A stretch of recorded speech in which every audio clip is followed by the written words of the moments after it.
Namaste, everyone, and good evening. If you're on the other side of the world, good morning. I know in India it's already, I think, 6:30 in the morning. All right, so tonight we're doing the great invocation for meditation. But before we do that, I just want to read something. I've been reading my teacher's book, and it's something very interesting he said. And this is, a lot of you are asking, it's called The Existence of God is Self-Evident. Okay? The soul, its subtle vehicles, and its physical body must be given very minute dosages of intense spiritual energy, of very minute dosages of oneness with God. The capacity of the soul and its vehicles and its physical body must be gradually developed. Too much intense divine energy, too much divine oneness may cause the body to become sick, to become permanently damaged, or to die. Yeeks. Anyway, all right. I was just reading that because it goes along with what we talked about this morning. You know, as you're doing your meditation, how much energy you can handle has to be gradually developed. Okay? There are many aspects to that. That's why you notice we tell you that before you meditate, do some physical exercises. Because what that does, it squirts out a lot of the blockages in your channels so that when the divine energy pours down, so much of that divine energy can just go through. Otherwise, what happens? It gets stuck. And unfortunately, sad to say, having this my 33rd year of doing this already, and I've seen people from many different traditions. And unfortunately, how do I say this in the kindest way possible? People have a tendency to glorify, make a big deal out of negative experiences. They think the more intense the negative experience, the more spiritual they are. Like, oh yeah, I'm meditating, I'm feeling this pain, I'm feeling this shaking, I feel like my head's about to explode. They think all those negative experiences is describing how spiritual you are. No, it's telling you how much blockages you have. Okay? I know it sounds harsh, but that's the reality of it. You know, sometimes people, they're meditating, when they start shaking and they fall to the floor and they're shaking and they're going, gyrating, I'm going, are you done yet? It's like, what are you trying to put up a show? It's like spirituality is not drama. Spirituality is experiencing stillness, and in that stillness is when you can experience your true nature. That is real spirituality, not this show you're putting up. You go, but I'm not doing it. Part of it is because the energy is blocked. Part of it is somehow in what you read or somebody told you, it gave you the idea that all these things happening is what spirituality is, which is not. Spirituality is when you experience the intangible part of you. That intangible part of you is the spiritual nature within you. And when you experience that spiritual nature within you, you're looking for that divine connection. And that's not going to happen when everything's shaking and screaming and exploding. You get my point? So whenever you have those negative experiences, the first question you should ask is, what is it I need to improve? What is it I need to correct? Otherwise, what happens is the more you have this experience, you go, oh yeah, man, the more intense the pain, I'm more spiritual. Then it just tells you that, oh, I should have more of it, so I'll be more spiritual, which is actually not the case. Just try to remember the most intense spiritual experience you have, the most still, the most quiet, and the most, what's the word I'm looking for? The sense of coming home. Like, I'm home. You don't go, come home, ah! That doesn't make any sense. You get my point? But sometimes you're in such a deep, deep state, it's so still and quiet, you almost forgot to breathe. That's divine connection. Okay? I know some of you might be upset, some of you might be hurt. That's not my intention. I'd rather tell it to you now than have you go through all this pain and suffering for so long when I could have told you a long time ago. How do I know this? I didn't know this until my teacher taught me. You know, one time I was meditating. You know, when I first started, I didn't feel anything. Unlike most of you, I was not sensitive. My body was not sensitive at all. I mean, you could hit me with a 100-ton energy ball, and I would look at you like, huh? You get my point? I was that numb. In fact, when we took pranic healing, when I was doing this, I didn't feel energy. It was already 4 years later. I'm already teaching the class. Everybody could feel energy except the guy teaching the class. You get my point? So when I finally felt something, I'm doing meditation, I go, whoa. I start feeling this spinning sensation. I go, man, I'm spiritual now, right? Lucky for me, at that time when I was doing that, I think it was the first time I actually experienced it. I was in deep meditation because at that time, I think it's one of those classes where my teacher was giving like gajillion doses of spiritual energy. And by the way, everything's no touch, okay? It's not like he touched me and all. It's just there was so much intense energy in the meditation, and somehow I start feeling this. So I go, oh, this is not bad. So I'm finally becoming a spiritual person. So I was going like this, and suddenly I felt a hand touch me. I go, oh man, that's an angel. No, this is my teacher. He touched me. He goes, be still. I go, oh man, all right. I remember when he said, be still, that's when I went deeper. And later on he explained, he says, no. The objective there is to be still. You cannot experience stillness when something's moving. So when your body's jerking around, when you're moving around, even if it's very gentle, at some point that is to slow down and stop. Otherwise, it will hinder you from going deeper. Okay? Now, I'm trying to save you many years of study and many years of experience, but you don't like it? That's fine. Go shake until you come up with the same conclusion. But that's exactly the point. In stillness is real power. Because when you have that stillness within you, that's when the divine energy is able to pour through. And then, in that stillness, it's that time when the soul, the spiritual self, the spiritual nature, your true nature, is able to go deeper into the body, the emotions, and thoughts, and regulate them. Now, as far as the amount of stillness and the amount of divine energy and oneness you can experience, by the way, let me back up. There's a phrase here that I think I went through a little bit too fast. The capacity of the soul and its vehicles and its physical bodies must be gradually developed. Too much intense divine energy, too much divine oneness may cause the body to become sick, to become permanently damaged, or to die. Okay, let's forget about the die part. Okay, the fact that you're listening, you're not dead. Okay, here's the point.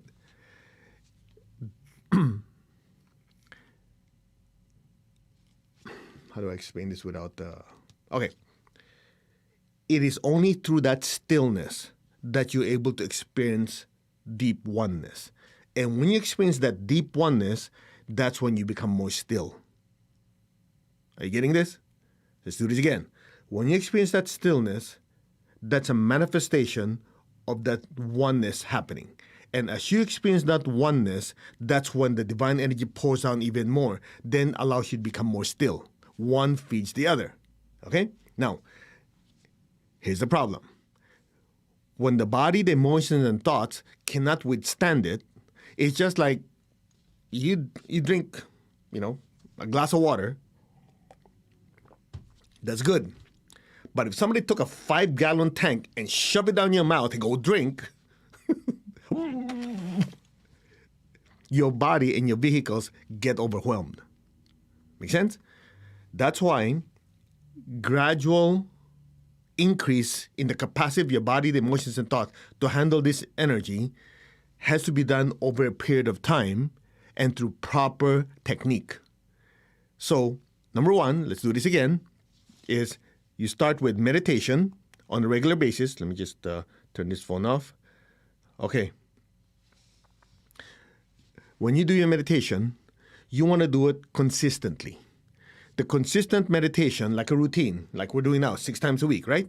As you do it over and over and over again, what you're doing is you're gently increasing the capacity of the body, the emotions, and the thoughts, which are your vehicles, okay?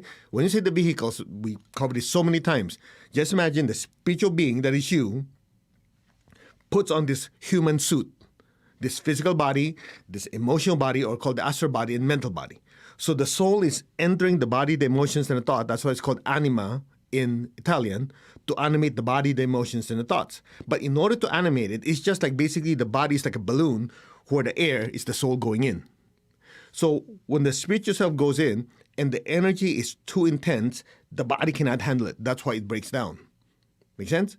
So, but if you do it gradually, day in, day out, every single day, every other day, you're doing this meditation, you're experiencing stillness, you're kind of stretching the body's ability, the emotions and thoughts to be able to handle this divine essence. Okay? That's why some people who think they're so advanced, you go, oh no, I only meditate once a year, and when I meditate, it's so super intense and blah, blah, blah, etc., etc., etc. You're going, I'm looking at them going, okay, you're so full of yourself. It takes time because time is needed for the body, the emotions, thoughts to gradually adjust. Not to mention, the people around you have to adjust. Haven't you noticed some of you? When you're first doing meditation, before you're doing meditation, you say something to someone, it affects them a certain way. After 2-3 months of meditation, you notice, that's strange. When I say the same thing, people get upset. Like one of my favorite things I like to say, I know you guys have heard it before, I go, who cares? Right? Whatever. It's like, make a big deal out of nothing. Okay? I remember before I would say that, nothing happens. Then over a period of time, I would notice when I say to family members or friends, I go, who cares? Whatever. They get upset. I go, what's the big deal? I've been saying that for who knows how long. Then and they go, yeah, but it's not what you said. It's how you say it. I go, I'm saying the same thing. Yeah, but it hits me really hard. I'm going.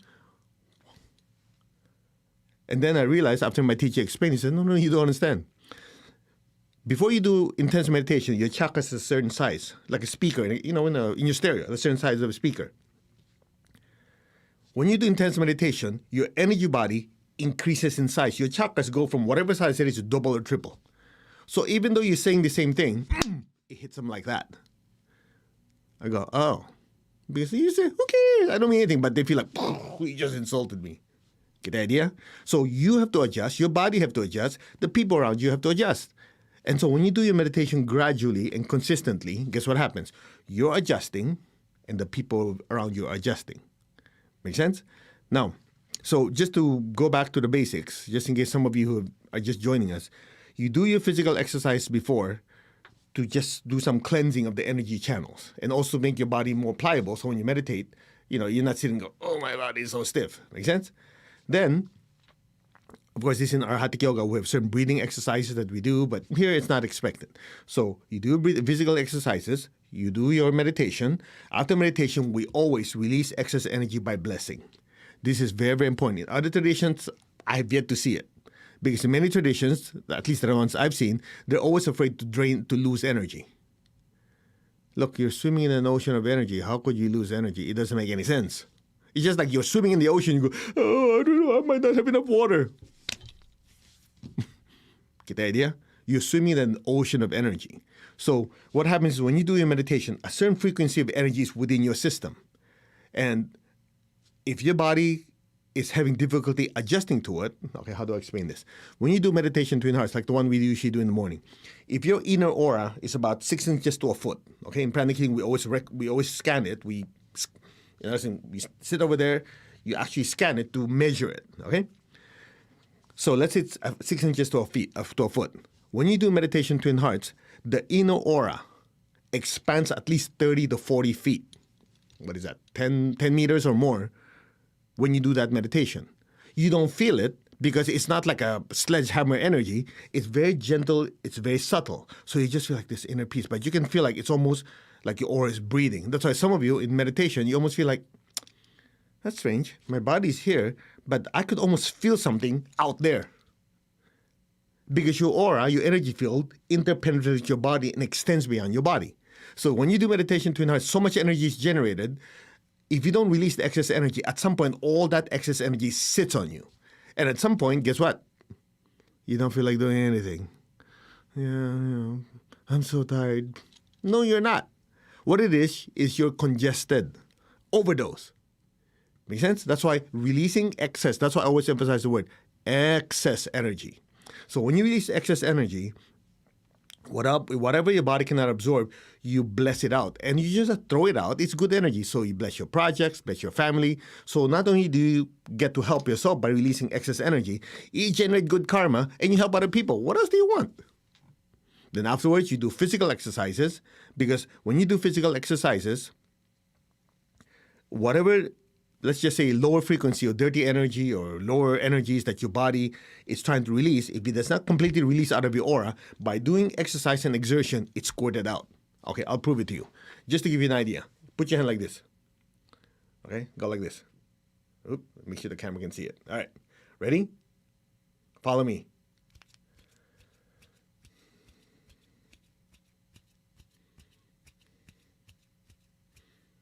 Feel something on this hand? Some might feel like a little, right? Because every time you exercise, this is a secret behind yoga, qigong, tai chi, and all these exercises. It's as simple as this. When I mean, my teacher said it, I'm going, wow. Wherever you have a chakra, an energy center in your body, and again, don't get stuck with the 7 chakras. Come on. You have at least 11 major ones and hundreds of minor ones. Every joint in your body has a minor or mini chakra. Every joint has a chakra, your fingers, your palm, your wrist, everywhere. Okay? So what happens is this. If you do certain exercises and you continuously compress and expand that part of the body, the chakra that's there, as the physical body is exerting, that chakra gets stimulated. So dirty energy, old energy gets squirted out, creating space for fresh energy to go in. That's why exercising is important. For some of you who meditate and sit on your ass, good luck. At some point, you don't feel like doing anything, because the chakras, although it has lots of subtle energy, it's not able to absorb anymore. So the exercising forces the chakra to pump, to release the old energy and absorb fresh energy. That's that. Simple. So by the time you add the meditation done on a regular basis, plus these things I just told you about, exercising, meditating, releasing excess energy, energizing, you do this as a routine, you are gradually upgrading the ability of the body, the emotions, and the thoughts to be able to handle more spiritual energy, allowing you to be more still. And as you more still, experience more oneness. As you experience more oneness, you become more still and just keep building over time. That's what you call sustainable spiritual practice. That's that. That's why many years ago, I remember I was reading some magazine or some website, and it said, what is it? Instant enlightenment or something like that. And I told my teacher, Master, there's this technique, they call it instant enlightenment. He looked at me like, this is the problem. They call it instant. It's just like saying when a woman gives birth, when a baby comes out, it instantly has a baby. They didn't talk about the 9 months that the baby's in the womb growing. And I'm going, huh? I said, no, you understand. They're just focusing on the time, the culmination of all that spiritual practice when they experience, oh, wow, I experienced that inner stillness and peace. They didn't tell you about all this time in previous lifetimes they've been practicing to get there. I go, oh, exactly the point. Get it? So if you're looking for a quick fix, like, I'll chant one mantra and tomorrow I'm enlightened, go for it, man. I like to know. But in the meantime, while you're searching, I'm going to lead this group to keep going. I'm not saying it's not possible, but I've yet to see it. So sustainable spiritual practice means consistent practice, perseverance. We talked about that yesterday. Perseverance, not yesterday, Monday. Consistent spiritual practice plus allowing that energy to seep through your system and every day using it in your life. That's that. Very simple. So when I was reading this, it really reminded me. Let me read it again. The soul and its subtle vehicles and its physical body must be given minute dosage of intense spiritual energy or very minute dosages of oneness with God. The capacity of the soul and its vehicles and its physical body must be gradually developed. That's that. Gradually develop means what? Consistent practice. It's interesting. Looking at it from a higher viewpoint, then we'll meditate. You look at all these different religions. What does the Catholic Church say? Hey, if you don't go to mass every weekend, it's a sin. So what do you do? Oh, I have to go to church every Sunday. What are you developing? A routine. Protestant tradition, you're supposed to read the Bible every day. What are you doing? Consistent practice. In the Islamic tradition, you're supposed to pray 5 times a day. What are you doing? Consistent spiritual practice. Buddhist tradition, you're supposed to read the sutras. You're supposed to do all this chanting once a lifetime. No, you're supposed to do it consistently. In India, what do you have? Puja, rituals. So the purpose of all these holidays is so that you're put in some form of routine. If there's only one holiday a year, then you just practice once a year. But if you have all these holidays, I have to go to church, temple, mosque, and so on, because this holiday, that holiday, guess what happens? Even the people who are so busy are forced to have some routine. That's what it's for. Easy, isn't it? Now that you understand it, now you know why these religions have rituals, they have holidays, they have this, they have that. In the Jewish tradition, you have all these holidays where you're supposed to do this, do that. All those do one thing. Makes you have a consistent, sustainable practice. That's it.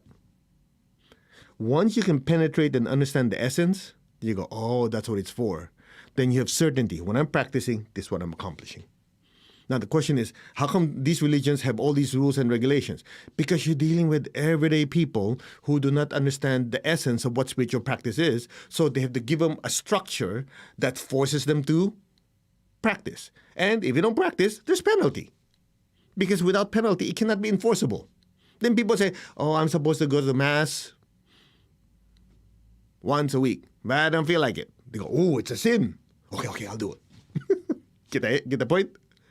There has to be some form of structure, and if people don't follow the structure, you have to give them something that if you don't do this, this is what happens.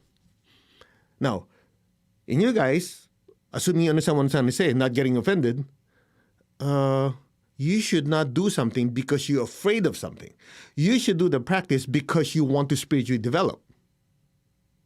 Isn't it? That's it. Done. Let's meditate.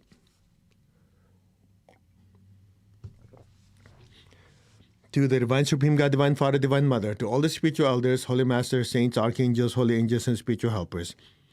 Personally, to my beloved teacher, Master Chokok Sui, Guru Padman Sambhava, Mahaguruji Meiling, and all the high beings, we thank you for divine light, divine love, guidance, help, healing, and divine protection.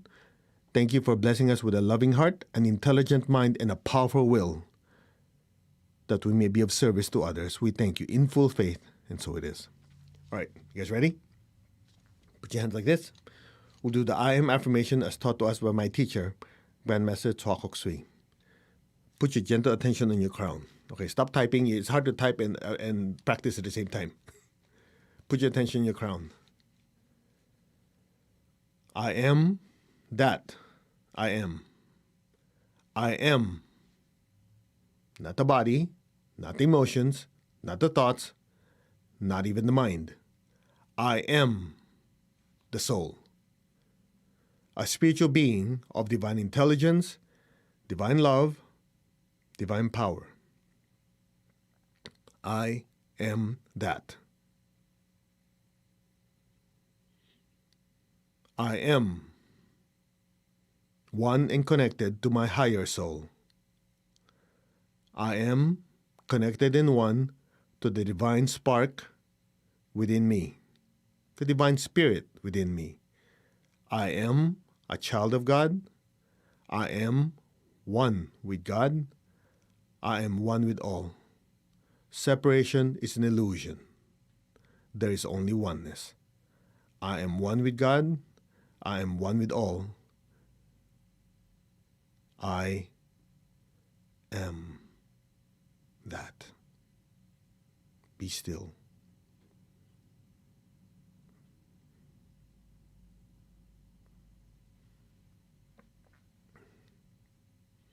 We are one.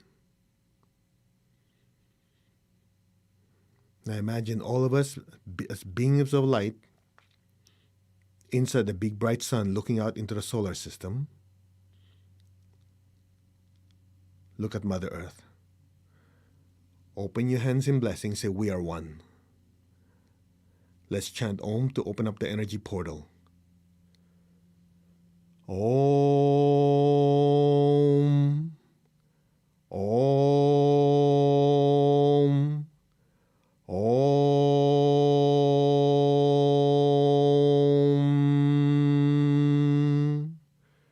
From the point of light within the mind of God, let light stream forth into the minds of every person, every being. Let light descend on earth. From the point of love within the heart of God, let love stream forth into the hearts of every person, every being. Let love descend throughout the entire earth. From the center where the will of God is known, let divine purpose guide the wills of every person, every being, the purpose which the Holy Masters and the spiritual hierarchy know and serve. Let goodwill and the willingness to do good descend throughout the entire earth now. Just be still.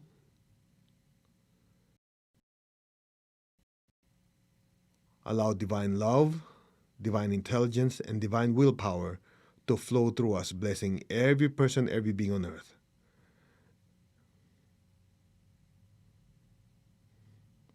From the center, which we call the human race and all the different races, let the plan of love and light work out, and may it seal the door where any evil dwells. Let light, love, and power descend throughout the entire earth. Let light restore the divine plan on earth now. So be it. Just be still.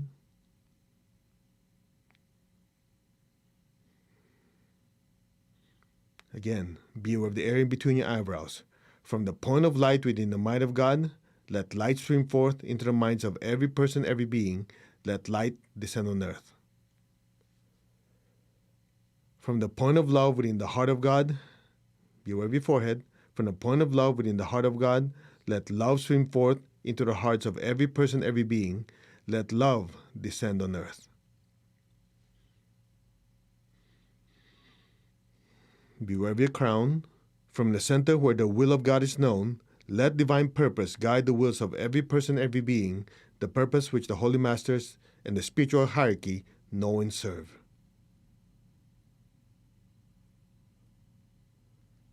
Let goodwill and the willingness to do good descend throughout the entire earth now. So be it. Just be aware of the area between your eyebrows, your forehead, and your crown. Let all the divine energy flow through your head chakras. Just be still. From the center, which we call the human race and all the different races, let the plan of love and light work out, and may it permanently seal the door where any evil dwells. Let light, love, and power descend throughout the entire earth. Let light, love, and power restore the divine plan on earth. So be it. Just be still.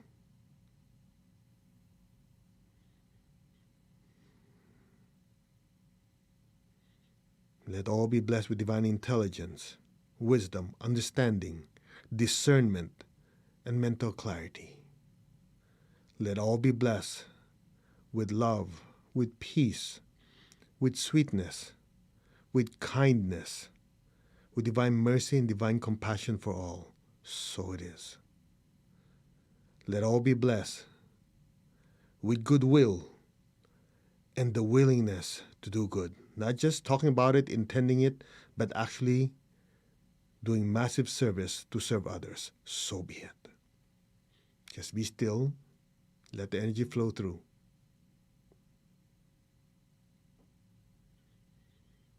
Just be still. Let the energy flow.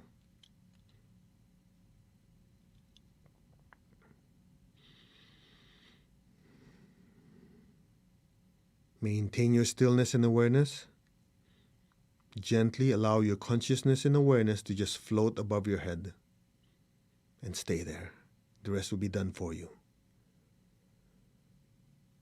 From the point of light within the mind of God, let light stream forth into the minds of every person, every being. Let light descend on earth. Be still.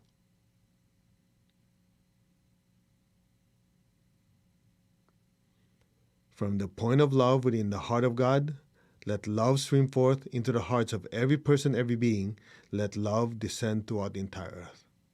So be it. May God's messenger of love descend on earth now.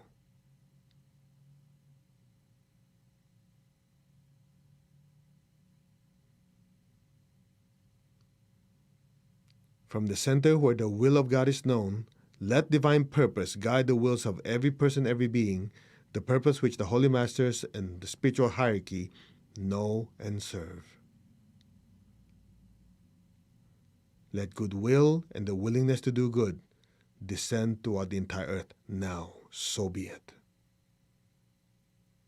Just be still. From the center, which we call the human race and all the different races, let the plan of love and light work out, and may it permanently seal the door where any evil dwells. Let light, love, and power descend throughout the entire earth.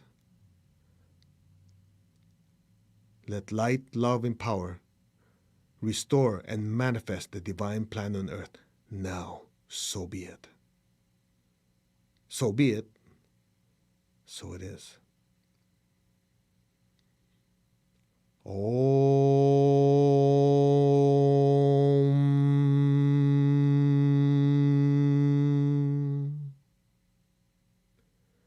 Om.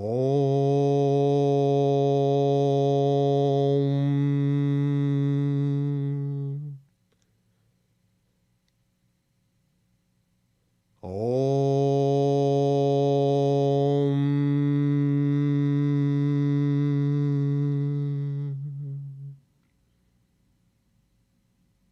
Lower your hands on your lap.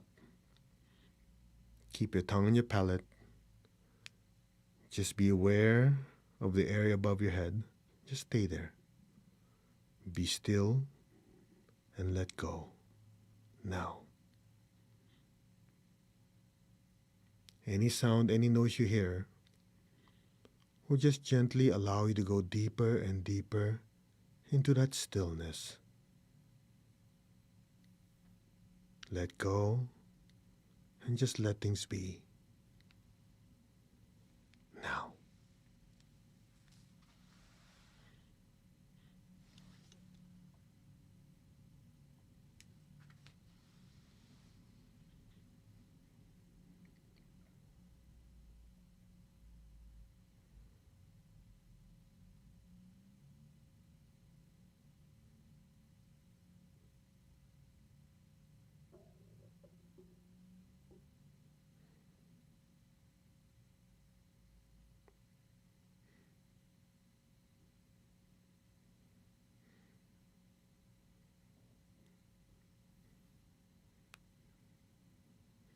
Just be still will increase the dosage of spiritual energy flowing through all of you.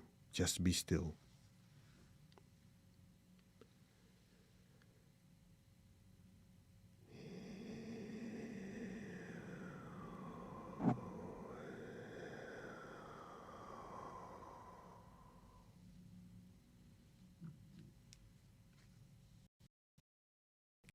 Go.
Gently, slowly, very gently and slowly. Move your fingers, move your toes. Very gently and slowly come back to your physical body now. Move your fingers. Come on. That allows you to come back faster. Be aware of your feet. That allows to ground you a little bit. All right. Now raise your hands. We're going to release the excess energy. Remember we talked about this. Visualize the earth in front of you. Be aware of your feet. Be aware of your hands at the same time. Release the excess energy at the same time. Hands and feet. Flood the earth with golden light. Let the entire earth be blessed with divine light, divine love, and divine power. Let the entire earth be healed, regenerated, and revitalized. Blessings be to all. So be it. Now visualize your family, your friends, people you love. Fill them all with beautiful golden light. May all of them be blessed with good health, with happiness, with prosperity, and with spirituality. So be it. So be it. So it is. Now visualize your job, your career, your business. Bless it with success, progress, advancement, and massive prosperity. So be it. So be it. Continue blessing the earth with your hands and your feet. May all be blessed with divine light, divine love, and divine power. So be it.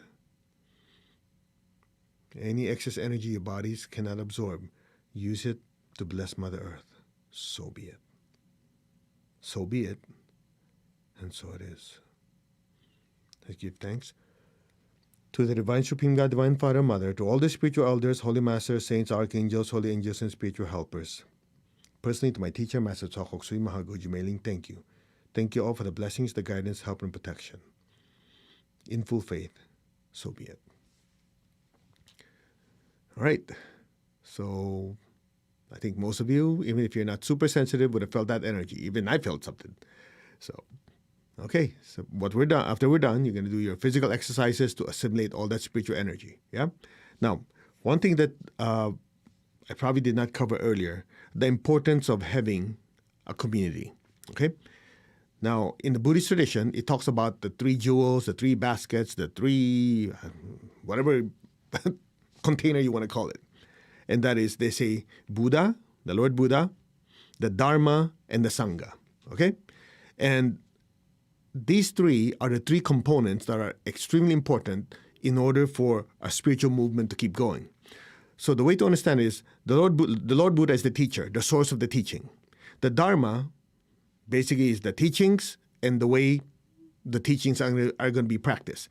The Sangha is the spiritual community. Now, it's interesting. In the Christian tradition, you have the same thing. You have Christ, the teacher, the source of the teaching. You have the Bible, the teachings, and the way and practicing in a way of life. And you have the church. You always have to have these 3. If you don't have a teacher, well, that means anything goes, right? So you need to have a source. Then that source gives this information, these teachings, in a very, very structured manner so that it can be practiced consistently. Then you have to have a community, because if you're a spiritual Lone Ranger, well, let's face it, things happen. So unless you're a self-motivator, what happens? Things are not going your way, or you do your meditation, you don't have anybody supporting you, or something is exploding in your life, what happens? People give up. So the spiritual community acts as a support system. You need these 3. So hopefully, as we do this online, I'm not the source. I'm just the loudspeaker. The source is the great spiritual teachers, God and higher beings, my teacher. I'm just here to kind of aim the energy at you guys. And hopefully we're giving it to you in a very structured, sensible way so you will continue practicing. And as you keep joining us in these meditations and discussions, full moon and whatever else stuff we're doing, we're forming a spiritual community. Okay? Now, does that mean you agree with everything we say? Of course not. That'd be a big problem if you agree with everything I say, because that means you're not using your head. Right? I remember my teacher used to say, when I first took pranic healing, he says, you're not obligated to believe everything. You're supposed to analyze, experiment, make your own conclusion. The conclusion of the student does not always have to be the same as the conclusion of the teacher. I said, I can handle that because I'm an engineer by trade. So I overanalyze everything. Then after I'm done, I go, yeah, he makes sense. Right? And then he said one more thing, which I will always remember. He said, you see, the teacher is like a supermarket. When you go in, you don't take everything off the shelf. You just take what you need. That's why we keep changing the topic every time we have these talks. And we also have a tendency to repeat and emphasize things we covered before, because at that time you might not be ready for it, but this time it might be. It's just like if you go to Bible study.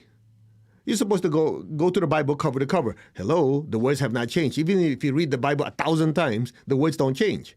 But your understanding of the teachings changes as you develop. Because as your chakras get bigger, as your aura gets cleaner, as you feel with more divine oneness, the same thing you studied 10 years ago, even though the words are identical, you look at it with a different set of eyes, a different perspective.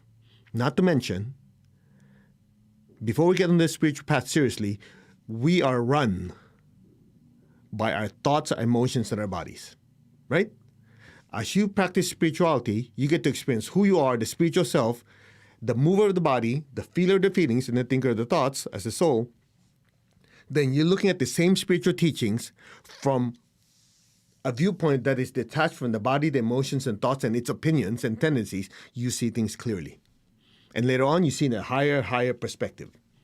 Make sense?